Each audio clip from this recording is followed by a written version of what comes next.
Everybody Hates Rand is a Wheel of Time podcast that will contain spoilers for all 14 books. So if you're anti-spoiler, pause this, read all 14 books, and come back. We'll be here, waiting. Our title is a joke and is meant to be taken as such. In the context of this podcast, everybody refers to us and our cat. You are free to feel however you want about Rand, who is a fictional character. Don't DM us. The world is a mess, Dark One stretching out his hand. The dragon's reborn, the fire's been fanned, but everybody hates Rand. Everybody hates Rand. Everybody hates Rand. So, would you rather fight a bear-sized spider or one bear-sized spider or 1,000 spider-sized bears? I would rather fight 1,000 spider-sized bears. Yeah, that seems like an obvious answer. Why would I want to fight a big spider? Yeah, here's the thing. Spiders are dangerous at any size, potentially, because they could be venomous. Bears, when you reduce them in size, are just like a cat. Like, what can those teeth and claws do to you? But, like, if they're spider size, they're so bitty, they're precious. Yeah, even if you get, like, Australian size bear spiders. Oh, that's true. Those are like, still, like... spiders, that's just like a little buddy. Yeah, that's like a little teddy bear. Like a little baby. Who might bite you, but bears, just give them some honey. What are you going to do with a spider? What is spiders like? Ooh, I can't talk about this. Emily is deeply arachnophobic. Did you ever watch Hilda? No. I need to finish the last couple episodes, but, like, is there a bear-sized spider in No, it? but there are, like,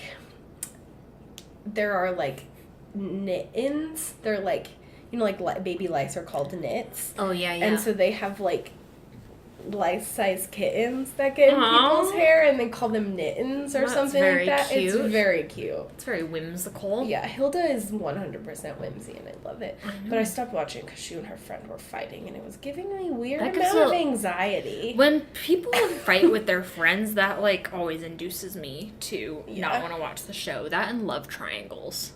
Because I just don't see the point, you know? It could be polyamory. I mean, yes. That's the hot take. That's the god tier take. But I did see a, like, quasi-interesting thread about how the YA trope of a love triangle is actually just, like, a representation of, like, people having to decide who they are when they're teenagers. Yeah. And so, like, you externalize the different paths you can take. But I don't super love that, because then it's, like, your life is then defined by your romantic partner. So... Yeah, like, I get that. It's just, like, why do you have to make the metaphor for your decisions boys, you know, for young girls? Like, that just sort of enforces the idea that your life is going to revolve around men. Correct. And it's like, not necessarily true. Hopefully not. I hope your life doesn't revolve around men. Yeah. I mean, you should do stink. everything to stop it from being that way, because inevitably they'll just disappoint you. Yeah. Sorry, well, and inevitably they're just there. You, like, can't escape it, you know? There's just, like, men are everywhere. They're in your workplace. They're in your restaurants. There's only 2 good men in the entire world. That's correct. We each have 1 in our workplace. Oh my gosh. So today, I was on my way downstairs. This is a fun segue to talking about our guest experiences this week. Because I told Gethin. I also told Devin. Not Devin. I told Derek also about our Yu-Gi-Oh podcast. I told Gethin yesterday because Gethin loves Yu-Gi-Oh. Yeah. He's, like, way into it. And so I was like, Gethin, I'm guesting on a Yu-Gi-Oh podcast. And he was like... He was so excited. He basically made that noise because he's a perfect, gigantic boy. He's very tall. But today very confused looking constantly. I know. He had to come into our meeting today and he was like, hello? And we're like, Gethin, just open the door. What's happening? God bless him. He might be high a little bit all the time. Yeah, just sort of lost that vibe. But today on my way out, he was like, I was waiting to ask because you don't want other people to know, but how was your Yu-Gi-Oh podcast? It was so tender. That's so sweet. I know, I'm really obsessed with him. Anyway, we guest starred on Sarah McClintock's Yu-Gi-Oh! Podcast, which is called Pot of Greed, which one of the things we learned on the podcast is that title is, in fact, a Yu-Gi-Oh! Reference. I couldn't comprehend how it was, but they explained it to us. Yeah. Anyway, this is Everybody Hates Rand. I'm Emily Jushaw. And I'm Sally Goodger, allegedly. Oh, okay. And we're here with a fun Q&A episode, because we literally have the week from heck, as my mom Becky would say. Emily, don't swear about the ash cracks. Or if she was feeling really bold, she might say HE double hockey sticks. Ooh, that's a Utah classic. I know, she is so funny. HE double hockey sticks, that brings me all the way back to, like, 4th grade. I know. Anyway, the things we have going on today this week aren't bad. There's a lot of them all at once. There's many of them. And they're all very time consuming. Yes. So, here we are with the Q&A episode, which took minimal preparation as opposed to some of our other podcasting endeavors. But let's hop right in. Speaking of Sarah McClintock. Oh, I love Sarah McClintock. I know. Did you guys know What a that? delight. Sometimes I just think about how much I love her and it brightens my day. She's just so cool. And she wants to know, what if everybody loved Rand? I know, not possible, but in the hypothetical, she says, do you have any good things to say about Rand's character journey? Is there any juice in EHR's appreciating Randall Thorcup? And she says, I'll go first. He does do a better job than I would have at, like, being the savior in the apocalypse. Does he deserve credit for that? We may never know. How do you feel? Yeah, I mean, I feel like you always need to have a little bit of, or, like, patience or understanding for these characters who get given, like, a savior of the world arc, or really any person in politics who's trying, so not the current American administration. Yeah, no one's trying there. But what do you want to, because it's a lot of responsibility to be, you know, in charge of the fate of other people's lives and the fate of the world, and the fact that your every decision has the possibility to kill or save people's lives is obviously very stressful. And so, yeah, I think he should be given some credit for even just having to exist in that space. It's very hard, and I think he does occasionally, like, my problem with this is that I'm so tired of reading about, like, monarchies and dictators that it's, like, Rand's whole thing is, like, gotta conquer the whole world so everybody's, like, following me. And so it's, like, that's why I have a hard time, at least where I'm at in the story, that's kind of, like, his mindset. No, that's pretty much, like, how he goes, and it brings up the interesting question of, like, how could Wheel of Time have been, how Wheel of Time could have been different if Rand didn't come at his, you know, savior mentality with this, like, world conqueror aesthetic, which is also a very, like, male way to come at a problem. Like, not to dilute it, but this is Robert Jordan's Wheel of Time we're talking about. Yeah, so it's just this really aggressive male sort of way of looking at the world. And, yeah, it makes you wonder, like, how this series could have been different or better if Rand, like, tackled things from a different angle. Yeah, or, like, tried diplomacy once. Yeah, or just, like, I don't know, was doing, like, more sneakery and, like, spy stuff like Moiraine and Tom seemed to kind of, like, be prompting him towards in the beginning of the series. No, I think Rand, deserves credit for, like, being, like, we are human and so we have empathy, and so, I can see how... So we are dancer. Yeah, we are dancer, etc., etc. Like, Rand is in an impossible situation, and he handles it about as well as anyone could be expected to. I just like, you know, mental health being factored in. My problem with Rand, like, literally becomes less that I hate him as the, like, concept of a character, because as a concept, I'm quite intrigued by him. Like, he has a lot of tropes going on that I'm not, like, mad about. No, and they're, like, an interesting conflation of tropes. Like, they overlap. Yeah. In really interesting ways. And it's, like, doing stuff with this, like, set of character tropes that, like, haven't necessarily been done before or done as well, I guess. So that's, like, not my problem with Rand. My problem, I guess, is Robert Jordan's writing of Rand. Yeah. And, like, the weird quirks he gives Rand that make Rand insufferable. Yeah. I mean, for me, it really just does come down to his, like, insufferable relationship to women. Yeah, I mean, honestly, if you took that out, I'd be like, whatever, he's boring, but, like... Yeah, like, I could live with it. I mean, there are other point of view characters that are boring, you know? Yeah, like, you know, Perrin, I mean... Perrin's pretty boring to read, but he doesn't necessarily frustrate me in the same way that Rand does. Perrin, like, has his frustrating moments, but I'm, like, usually when I get to a Perrin point of view, I'm like, oh, yeah, whatever, I just gotta get through this. Gotta, like, muddle through. And with Perrin, I'm often like, I'm in this for the side characters. Yeah, absolutely. Perrin's surrounded by side characters, and the same could be said of Rand. It's just, like, you can't all have Matt Cathon characters who are intriguing by their very voice. Yeah. So yeah, Rand's relationship to women is just sort of insurmountable for me. Yeah, it's the wall that can't be climbed. I do like that he's tall. It's a point in his favor. James asked, if you could take the characters from one series of books and place them in another book world/universe, how would you mix it up? Ooh. And I'm like, assuming we need to use the characters or the universe of Wheel of Time. So, who would I put in the Wheel of Time universe? There are, like, so many possibilities. I think it'd be funny to put the cast of Game of Thrones there, because, like, world aesthetic is so different. Yeah. And, like, less violent and horrible, generally speaking. What the fuck? Be like, I can't just walk around chopping people's heads off. Sex scenes are cutaway? What the fuck? That's not full frontal nudity? It's ridiculous. Every 10 seconds? Yeah. But, so that, I think, just for the comedy feature. But also, I feel like there's some that would actually be, like, pretty interesting. What would you do? I'd like to take someone from, like, a very different genre. Like, I don't know. Well, you know who would be really funny in Wheel World? Percy Jackson. Oh that bitch idiot. That absolute dumbass.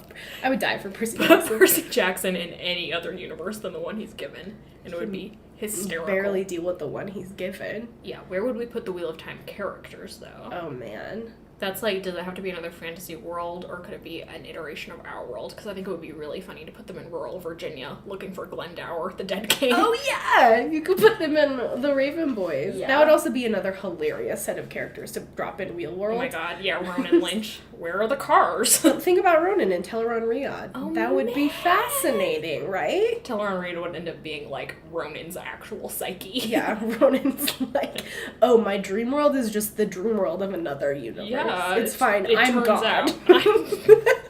NBD. And Adam would be like, yeah, that tracks. But yeah, Ronan, no cars.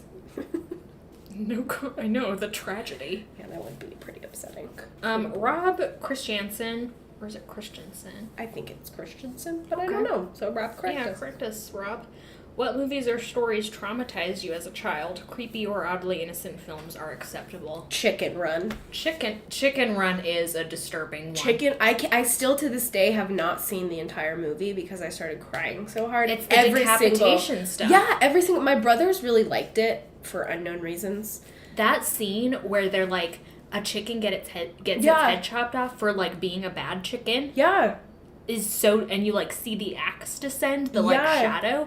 That is, it's horrifying. Absolutely terrifying. And when the chickens are like launching themselves over the barbed wire fence or whatever to try and get free, like and like they could get impaled on the barbed wire. That movie fucking horrifies me to this day. I'm with you. I can't do Chicken Run. Do you want to ask the next question from your geometry failure? Geometry failure. Yeah, on Insta they asked. I love you, BB. Favorite Edwene moment? I know I gave you that I know I handed you the phone and was like, ask this question, and then I don't even have an answer. All of them? Yeah. She's perfect? I have a good moment when, I can't remember which book it is even. It's later in the series. It's like book 8 or maybe 9. I think it's 9. When she, throughout the course of, like, that book and the book or two previous, she's been, like, getting a handle on manipulating the Hall of the Tower, like the Rebel Hall. Oh, cool. And she has this incredible scene where it all, like, finally comes together, and she walks into the Hall of the Tower and is, like manipulates them into declaring war. And then she's like, excuse me, can you read this law, please? Like, this obscure law to one of the Aes Sedai. And the Aes Sedai starts reading it, and it's like, in martial law, the Amerlin has complete power. Oh, so nice. Edwene just, like, gets complete power in one fell swoop, and she's like, fuck y'all. That's amazing. It's just, like, a really good scene. Yeah. Like, that's my girl. I know, Edwene. Top me, Yeah. top me. Oh, true. Honestly. I love her. Yeah, what's your favorite Edwene moment so far? You're only 6 books in. I'm 7 books in. Excuse me. Sorry.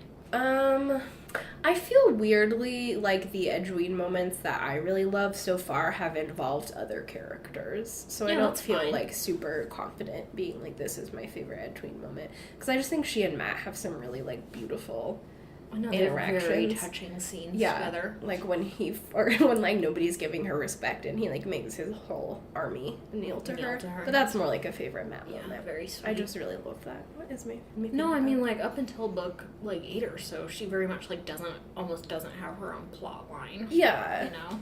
Yeah. So I don't know. Like sorry, Egg. Yeah. Egg.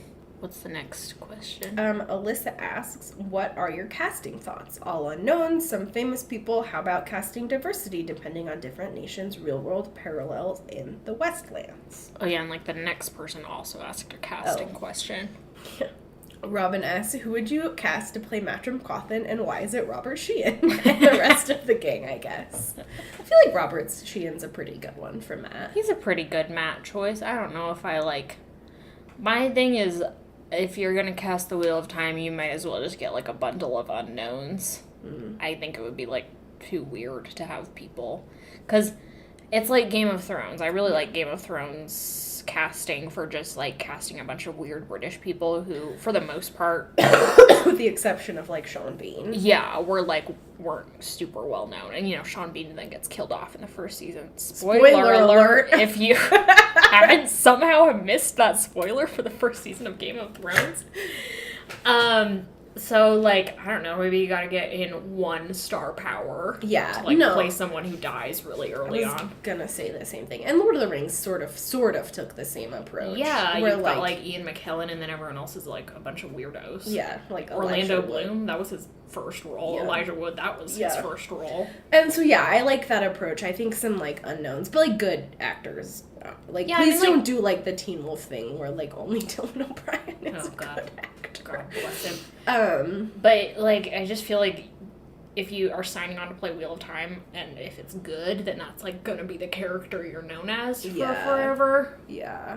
Like, I'm like, what's that guy's name? He's just Jon Snow, you know? Oh, Kit Harington. Oh, yeah, see. But yeah, and it's what's fun about these franchises, I think, in terms of like actors, is they're like the franchises that make actors who then go on to do really interesting things. Like, I'm really excited to see what like Maisie Williams and Sophie Turner do after Game of Thrones because they're both really amazing actresses. Like, it's been fun to see what Daniel Radcliffe does and Emma Watson and all these people who came out of Harry Potter. And like, obviously, it was super fun to see what like Orlando Bloom went on to do and like stuff. So I think that like, yeah, it would be unfortunate for an already famous person for their career to be warped by Wheel of Time as opposed to like Wheel of Time putting them on the trajectory. Yeah, and I also think like Wheel of Time needs to cast new people primarily because a lot of your main cast is like really young. Yeah. And it would be really good if they could stick to that in a way, like actually casting young people. Mm-hmm.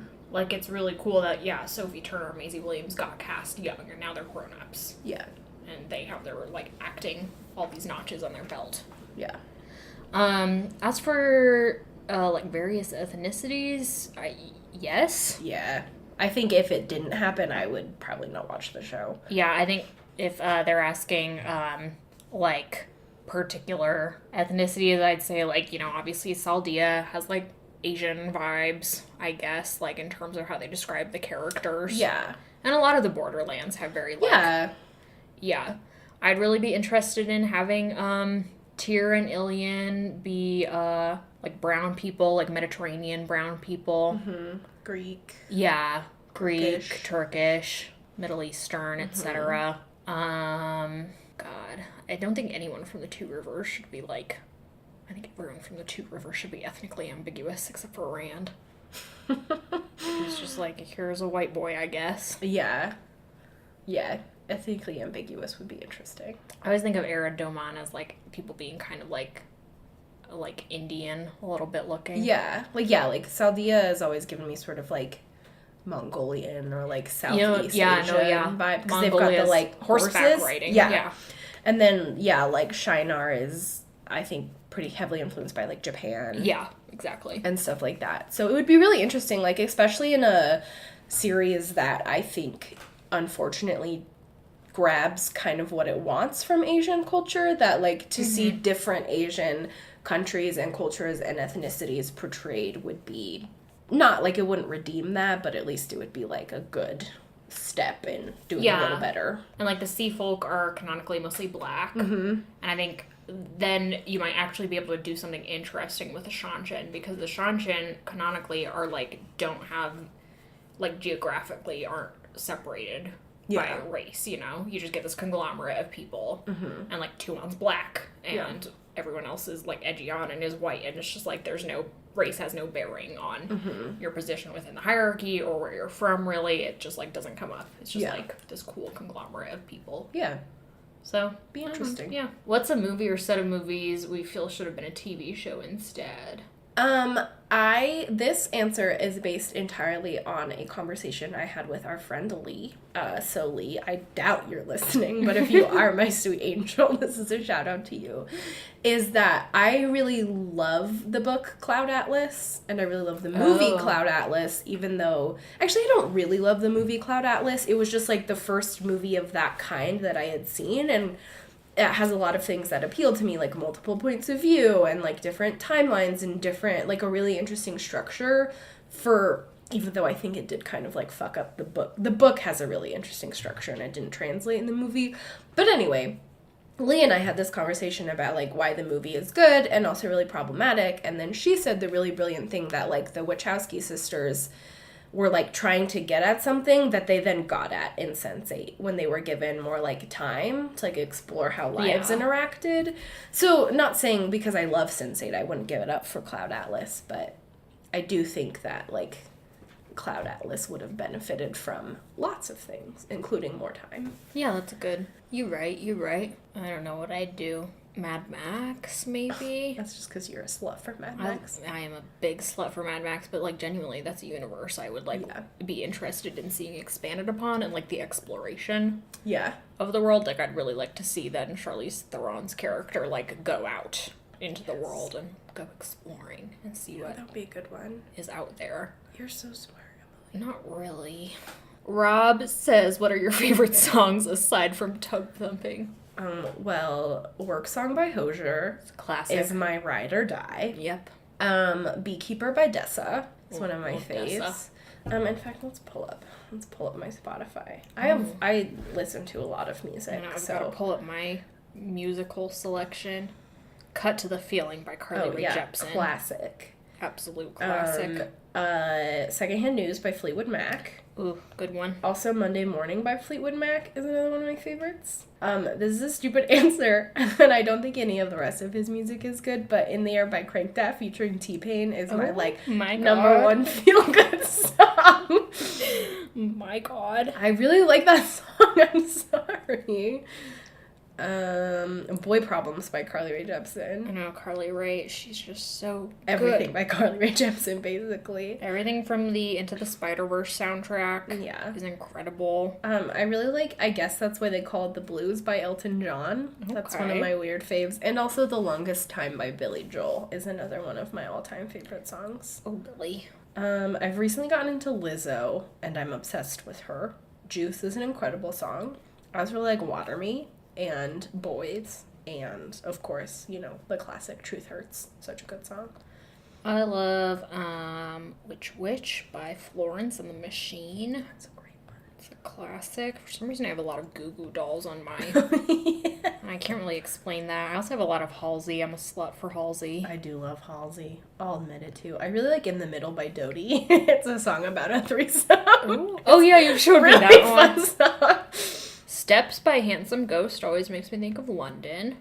It's a good one. Gay Pirates by Cosmo Jarvis. Yeah, of course. Is an absolute classic. Otherwise known as Yoho Sebastian. Yeah, we haven't even gotten to Lady Gaga yet, you guys.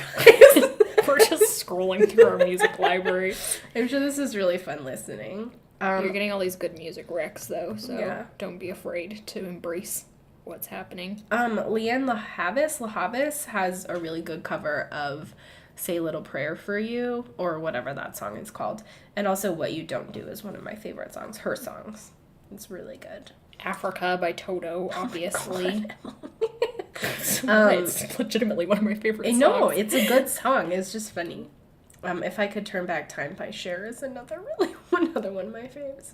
Everyone should listen to Brat Pack by the Rocket Summer. A good one. Judas by Lady Gaga is legitimately one of my favorite love songs. Judas by Lady Gaga. I do. Oh, also Teeth by Lady. These are my Lady Gaga recommendations. Okay. Judas, Teeth. I think these are all from the Fame months. No, of course not. And then because we haven't even gotten to Art Pop, Venus on Art Pop is one of my faves. Sex Dreams on Art Pop is also a really amazing song. That was a classic. Have you even heard that song? I have heard Sex Well, Dreams. she has driven in a car with me, so I'm sure I drove across the country with you. I've heard Lady Gaga's entire discography, I'm sure. So good. Boys, Boys, Boys is also really good. And Money, Honey. Where's my Lady Gaga playlist? Here it is. Where's my Lady Oh, Gaga? Bad Romance, a classic. I do like Perfect Illusion a lot. Okay, that's it. I'll stop talking about Lady Gaga now. Don't Trust Me by 303. Tell your boyfriend if he says he's got beef. That I'm a vegetarian. And I ain't fucking scared of him. You bet. It's a life-changing. So it did change many lives, mine included. Along those lines, Rob also wants to know what was the last song you sang aloud to? What's currently playing? Juice by Lizzo. This is the last song I played. Semi-Charmed Life by Third Eye Blind. Nice. And when I was like 15, I memorized all the lyrics to that song. It's about crystal meth, but for some reason I relate to it. Why not? I don't know. One of my favorite songs by Hozier is about heroin, so... That's true. Hozier, you funky little lesbian. I love all Hozier songs, though. Amanda on Instagram asked us to combine your Chinese zodiac and astrology sign to make your true persona. So that was a deeply disturbing thing, especially because I'm a Libra, so, like, scales? Interesting. What's your Chinese zodiac? A rooster, I think. So your rooster on top, balance scales on the bottom. Interesting. Doesn't really You're like make sense. You're just like a cyborg, which is cool. Sure, yeah. You're a fish. I'm a fish pig, baby. Fish pig, baby. It's the new DreamWorks classic. Yeah, Fish Pig. The Adventures. The Adventures of Fish Pig. It's like Avatar: The Last Airbender, you know, like Platypus Bear. Platypus bear? No, just a bear. What? That's like one of my favorite scenes in that whole show. Next one's from Joe. Joe! I'm really excited for this. Joe writes on Twitter, asks, we just hit this on Twitter, but I have to ask, what specifically does Emily dislike about The Name of the Wind? No judgment, there are definitely parts that I dislike, but overall I thought it was such a different story and a lot of fun, so I'm just curious if there is a specific aspect of it or if it just isn't your thing. I intentionally didn't think about this beforehand Good. so that everything would come off the cuff. You need to time me. I am going to time you. Give me a time limit. You get 2 minutes. I'm about to put 2 minutes on the clock, and you can tell us in 120 seconds or less why you hate it. Yeah, it might be less. All right. Counting you down. Okay. 3, 2, 1, go. The main character's name is an unintelligible series of consonants. I don't know why he's fucking named that. It's the stupidest thing. He also has the worst, like, set of tropes for his, like, backstory of, like, oh, my parents were wandering people and then everyone got killed and I was left alone to, like, do music. Why are protagonists always like, here's my guitar. It's magical. I'm so good at playing the fucking guitar. Anyway, then he, like, lives on the streets like some Dickensian orphan or something, and he, like, gets really good at pickpocketing, but then he goes to magic school. And it's all just, like, a series of, like, him doing really good at shit, and I'm just not invested in that. Yeah. Like, I don't care if you're just, like, this guy who is good at everything that he does, you know? He literally never fucks up. Literally never fucks up. I don't like that. Also, the only female characters that I can think of in the entire series are his mother, who dies early on. There's a woman who he's, like, obsessed with, his girlfriend, sort of. This, like, mystical woman who, like, pops in and out of his life. I don't remember anything about her, except she probably has red hair, because that seems like something that would happen. Yeah. And then there's, like, a couple of gals at the magic school who serve no purpose, basically, except to kind of flirt with him on the side. It's very disturbing. Anyway, also the magic system is dumb. What is the magic? You have 37 seconds. What's the magic system? I don't need to say anything else. It's just dumb. Okay, are you done?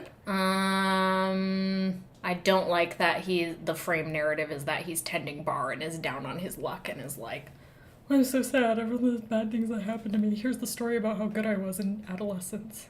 I'm like, I don't care. I just didn't care for any of it. That's the easy answer. Okay.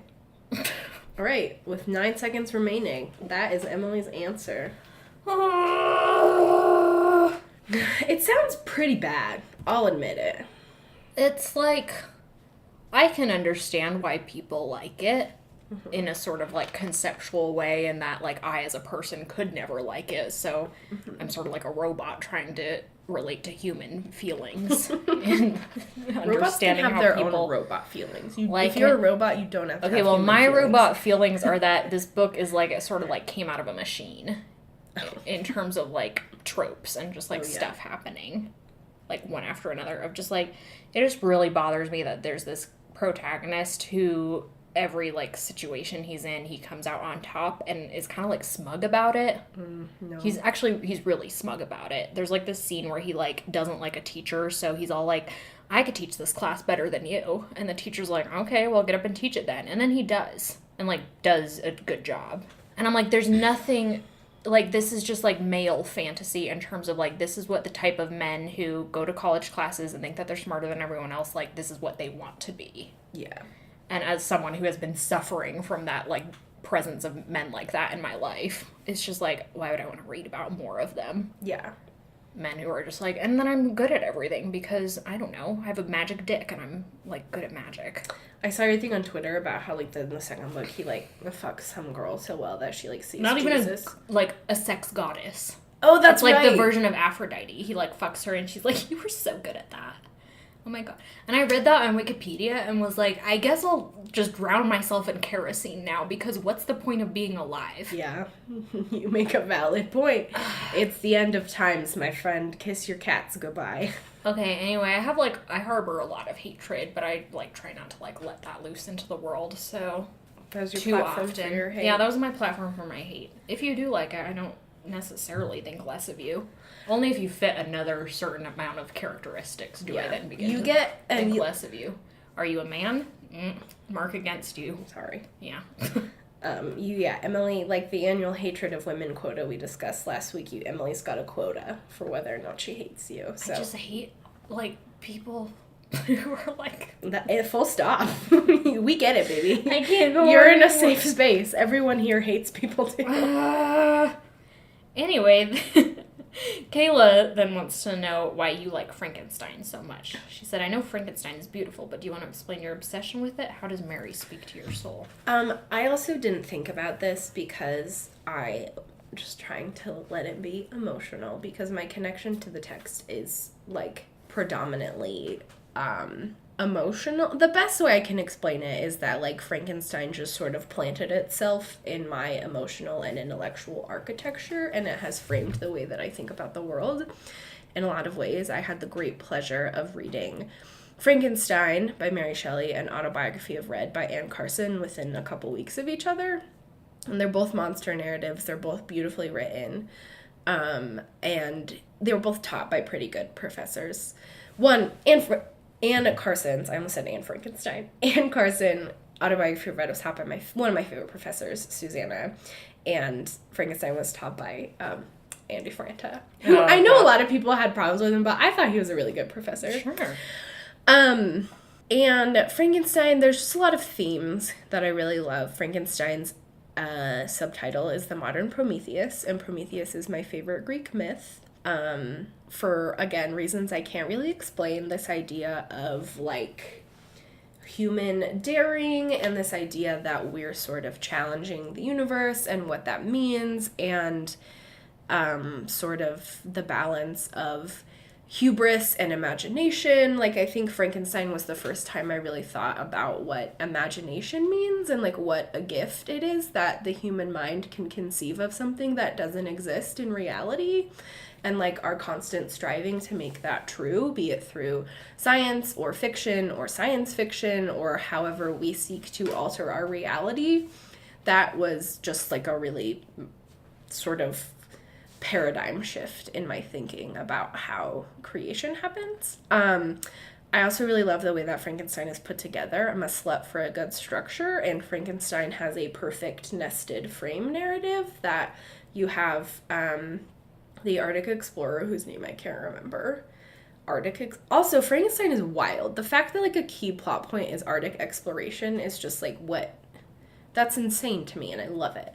But you have the Arctic explorer, then Frankenstein, and then the creature, and then Frankenstein, and then the explorer. So you get this perfect mirror with the creature down the middle. It's perfectly symmetrical, which is in direct opposition to the creature himself, who is horribly disfigured, and that is, like, his whole issue with the world, is that they can't accept how ugly he looks. And I think that sort of juxtaposition is really beautiful and really makes you think about how human bodies themselves, human or otherwise, move through space and move through our society. And I just really love it. I love monsters. I love thinking about the body, how the body is put together, what it means to be a monster, what it means to have a body, what it means to create a body, be it yours or another. So I don't know. That was a lot, but no, I just, nice. I can't really, I don't know. I know I said a lot of stuff, but I feel like I can't actually put it into words. Like, this book has changed me fundamentally, and I just think Mary Shelley kicks ass, and the fact that she wrote this basically to tell Lord Byron to go fuck himself is just, like, the perfect background. Like, yeah. Yes. I just really love it, and it makes me cry. I love how much you love it. And I just think about it and talk about it way too much. That's so nice. Constantly, like, Emily, have you thought about monsters today? And she's like, please stop talking to me. I do think about monsters, like, my thoughts about monsters have increased by, like, 300% since Sally came into my life. I hear the word monster and I'm like, I must tell Sally about it. Response. Yeah. Okay, we've got some quick fire ones. Reagan asked who my favorite character is in the Foxhole Court. Andrew. Also, Jeremy Knox, who you haven't met yet, but he's the team captain of USC, and he's just so bright and bubbly, and everyone's in love with him. Jeremy Knox. Good for him.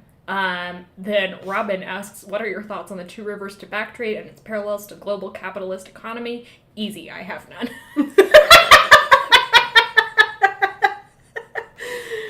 Do you have thoughts? No.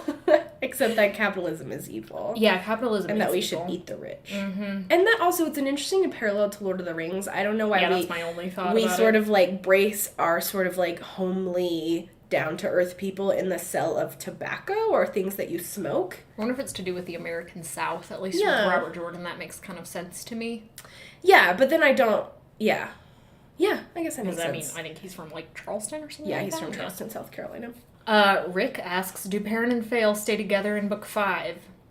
Which is where he's at in the series. I know it's a spoiler, just tell me. Yes, Rick, tragically, they do. They stay together forever. Mm-hmm. Peter asks, good day. He's Australian. Peter, I love you. Yeah, we're obsessed. And I apologize for my Crocodile Hunter accent. I know it's offensive. I forgot about that. I just can't help it. I love saying crikey. I know you've mentioned and recommended many books on the podcast, but I wonder if you would consider maybe tweeting, well, I guess we'll talk about it here, a small number of books or series you would recommend to someone who has primarily read male authors and needs some help seeing worlds of fiction from new perspectives. Nettie Okora for... Yeah, that's going to be my first one, too. Yeah. Who Fears Death is a really good one for that. Who Fears Death is, like, very good and also incredibly intense. So if you want to, like, ease into it a little more, she also has a YA series called... Akata Warrior is the first one? Or maybe I think Akata Witch is the first one, and then Akata Warrior. All of her work is really good. Yeah, but it's about a Nigerian girl who kind of discovers she has, like, superpowers, magic powers, which is really interesting. That one's fun. This is sort of a cliche, but honestly, if you read anything in the Rick Riordan Presents series, he's putting forth, like, a lot of diverse authors, and honestly, children's fiction is doing more to promote diverse voices and cultures than a lot of other genres these days, so that'll help, like, learn all about Indian mythology and what it is like to be a little Indian girl in... Is she in South Carolina? I think she's in Georgia. Something like that. Kind of another cliche one, but Octavia Butler, sort of like a canonical voice, against... She's in the, like, science fiction fantasy canon, but she also has done a lot of work to make that more interesting, I would say. She's really good. J.Y. Yang has produced a series of, like, novellas, so they're a really quick read. And also, I don't know, J.Y. Yang just has, like, this incredible perspective, both on, like, Asian cultures, as well as like what it means to be trans or non-binary, and like how you can incorporate that into fantasy worlds. Yeah. Like gender identity and stuff like that. So that one's really cool. This is not fiction, but Bad Feminist by Roxane Gay. Yeah, that's a must-read just for everyone. Yeah, because she both, like, I think that book was pretty fundamental in my feminist thinking, because Roxane Gay does not pull her punches, which is good for her. And she also does write about a significant amount of fiction in that book, which is just sort of a training for how you should be thinking about the media that you're consuming. Oh, Ruth Ozeki, is that her name? A Tale for the Time Being? Incredible. That's a really good one. A Tale for the Time Being is amazing in every conceivable way. Emily's taken a gander through our bookshelf. Yeah. I'm trying to think. I have not read this book, but the 5th season by N.K. Jemisin is another one that's really good. that's put in this realm. Anything by Jesmyn Ward that's not necessarily fantasy or anything like that, and it's not even necessarily fiction. She has a memoir, but that'll just like broaden your world in a really interesting way. She writes about the rural South and what it is to be black in the rural South. I'm trying to think of more global stuff. I have a tragic lack in. I know, yeah, me too. What is her name? Chimamanda Adichie, who wrote Americana famously. I've read 2 of her books. I think Purple Hibiscus is more interesting than Americana, but Americana is also very interesting. She's Nigerian. If you're, like, anything Angie Thomas writes, The Hate You Give is a really great way to understand race politics in America, if that's something anybody's interested in. I also really am obsessed with her. I'm gonna look at my bookshelf in my room really quick. I feel like there's something key that I'm missing. This is also not fiction, but Samantha Irby is an essayist who I think her books are really good at talking about, this is not just I think, it is a fact, talking about disability and chronic illness and fatness and queerness and blackness, and I love her, and she's hilarious, so I would also recommend that. There's Meaty, and then We Are Never Meeting in Real Life, or her, she might have one more, but I'm not sure. Yeah, so that's kind of your quick and dirty guide to what we think expanding your worldview a little bit. How we have. We're definitely not the we're end not of finished that conversation. Yeah. Still learning and unlearning, as Gloria Steinem once put it. Rob asked, has Ben Affleck ever had a good role? No. Yeah, I have now scrolled through his IMDb page and I can confirm, no, he has not. Rob asked, if you could combine 2 creatures into the perfect shadow spawn, what would they be? Pigfish. Oh, God, you're so right. Fish, pig. There is in the shadow spawn a surprising lack of, water. Yeah. Or creatures. Oh my God, they do have the Drakkar. Oh, that's right. Who can fly, a little bit, but it's I want something that will attack from the sea. Yeah, give me, a Loch Ness monster. Ooh, yeah. Or a shark. Give me Nessie. And, a shark. Yes. A little shark boy. Trolloc sharks. Because, I guess they don't have to be Trollocs. Trollocs are, human-animal hybrids. I don't know what anything else is in terms of Street Shadow Sharks. Spawn. Did you guys watch that show? What? I think it was Street Sharks. It was Biker Mice from Mars and Street Sharks. I can't go down the Biker Mice from Mars wormhole Not with again! you. Not again. Sally, we can't keep doing We this. cannot keep doing But it would this. be fun. Then Larry can have a friend who's a Trolloc shark, who's amphibious, who can be on land or in the water. And he's like, yeet, motherfucker. Okay, we have one last question that we will maybe use as our wrap-up, our sign-off. Okay. Came in a long time ago from Fran, but first, let us just say thanks for listening. Sorry, this is a weird episode, but we'll be back next week with a Matt chapter as he kicks Galen and Galad's asses. It is very good. It's pretty much a spiritual and sexual experience. Yeah, we'll be having we will prepared. reach enlightenment during that episode, and so will you. So that's sort of what we're advertising. Follow us on Twitter, Insta, Tumblr, whatever. Check out our website. Yep. Recommend our podcast. Rate and review our podcast on iTunes if that's where you listen. It really, I know it's a hokey thing, but it really does help with visibility and stuff like that. So.